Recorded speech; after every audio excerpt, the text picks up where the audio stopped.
Hello' guys, নমস্কাৰ। আজি আমি মামাহঁতৰ ঘৰত আছোঁ। মামাহঁতৰ ঘৰটো আপোনালোকক দেখাম। প্ৰথমতে আমি আজি পুৰণা বস্তিত যাম।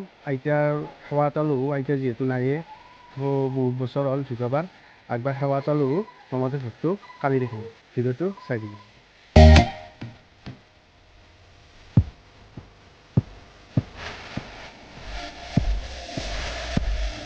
এয়া হ'ল আমাৰ গাইজ পুৰণা বস্তি। এইটো মামাহঁতৰ এইখিনিতে আমাৰ আইতাক হেৰি কৰিছিল, এতিয়া আইতাক থৈছিল। আমি আগতে সৰুতে এইফালেদিহে আহিছিলোঁ, খোজকাঢ়ি।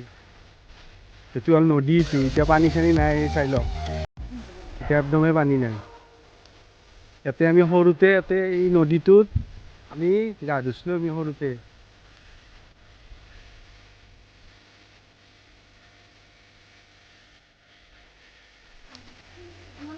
আমি ইয়াতে মাছ ধৰিছিলোঁ। এইখিনিতে আছিল আমাৰ মামাহঁতৰ ঘৰটো। এইখিনিতে আমি ইয়াতে সৰুতে গোটেইকেইটাই খেলা ধূলা কৰিছিলোঁ। এইখিনি আছিল পূৰা বাৰান্দা।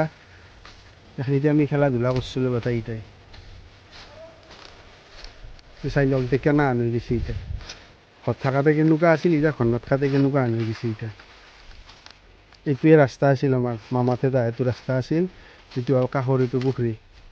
এতিয়াও সেই যেনেকুৱা আগতে যেনেকুৱা আছিল, এতিয়াও পুখুৰীটো সেনেকুৱাই হৈ আছে। কিমান বছৰ হ'ল, একদম সৰু তেতিয়া মই। এই চাই লওক এতিয়া কিমান ডেভেলপ হৈ গ'ল।